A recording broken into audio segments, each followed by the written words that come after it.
SV news కి స్వాగతం. సూర్యాపేట జిల్లా హుజూర్ నగర్ పట్టణంలో వెంచేస్తున్న శ్రీ కనకదుర్గ అమ్మవారి దేవాలయం అతి ప్రాచీనమైనది. సుమారు 1000 సంవత్సరాల కిందట ఎడ్ల బండ్లు పోతూ ఉండగా ఇరుసు విరిగి ఆగిపోయి కదలకుండా ఉంది. అది ఏమిటి అని అంతా చూస్తూ ఉండగా పెద్ద శబ్దం వచ్చింది.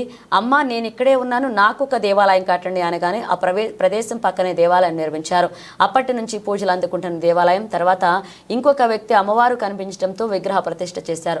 ఇట్టి దేవాలయంలో కనకదుర్గ సేవా సమితి వారు ప్రతి సంవత్సరం కూడా అత్యంత వైభవంగా దేవి శరన్నవరాత్రి ఉత్సవాలు జరుపుతారు.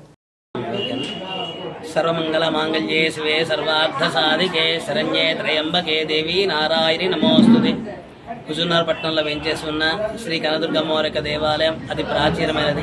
సుమారు 1000 సంవత్సరాల కింద ఇక్కడి నుంచి ఎడ్ల బండి పోతూ ఉండగా ఆ యొక్క ఇరుసు ఆగిపోయి కదలకుండా ఉంటే అదేమిటి అని అంతా కూడా చూస్తూ ఉండగా అప్పుడు పెద్దమైన శబ్దం వచ్చి, అమ్మ ఇక్కడ స్వయం వ్యక్తమై నేను ఇక్కడున్నాను, నాకు దేవాలయం కట్టమంటే పక్కనే దేవాలయం నిర్మించి అప్పంచి కూడా పూజలు అనుకున్న దేవాలయం.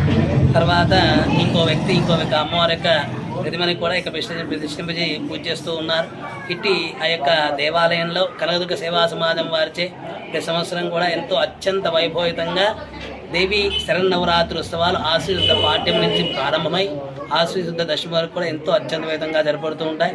ఇట్టి కార్యక్రమంలో భాగంగా ఈ యొక్క దసరా నవరాత్రుల ముందు రోజున భాద్రపద బహుళ అమావాస్య రోజున అమ్మవారిని బాలా ప్రసూనాంబికగా హరిద్రా దుర్గాదేవిగా అలంకరించి పసుపుతోటి చక్కగా పూజా కార్యక్రమం నిర్వహించడం జరుగుతుంది.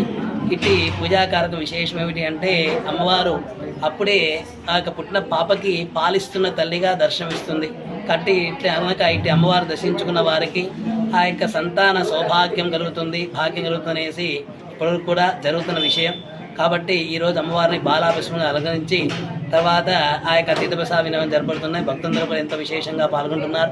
కనుక ఇట్లా అమ్మవారు దర్శించుకున్న అందరికీ కూడా సకల సౌభాగ్యాలు, ఆయురారోగ్య అష్టైశ్వర్యాలు కలగాలని మనసా వాచ వేడుకుంటూ పొందుతారు. జై కనకదుర్గాయ నమః. నవరాత్రులలో స్టార్ట్ అయినప్పుడు ముందర రోజుగా అమ్మవారిని పసుపు అలంకారంతో మొత్తం కూడా అలంకరిస్తారు. ఈరోజు అమ్మవారిని హరిద్రాదేవి అలంకారంగా పూజిస్తారు. ఈ యొక్క అలంకారం అయిపోయిన తర్వాత ఆ అమ్మవారి యొక్క పసుపుని ఈ యొక్క మహిళలందరూ కూడా తీసుకుంటే వారికి సౌభాగ్యం 100 ఏళ్ళు కూడా ఉంటుందని చెప్పి పూర్వీకులు చెప్తున్నారు. అందువల్ల ఈ యొక్క అలంకారం అయిన తర్వాత అందులో మహిళలు కూడా అందరూ ఈ యొక్క పసుపు కుంకుమలు తీసుకొని తర్వాత ఇంకో విశేషం ఏంటంటే, పెళ్ళై పిల్లలు లేని వాళ్ళు కూడా ఈ రోజు ఒక అమ్మవారి యొక్క బొమ్మ, ఒక పండు తీసుకుంటే వారికి అందరికీ కూడా సంతానం కలుగుతుందని పూర్వీకులు అందరూ కూడా చెప్తుంటే దాన్ని మేము ఆచరిస్తున్నాం. జై, థ్యాంక్ యూ వెరీ మచ్.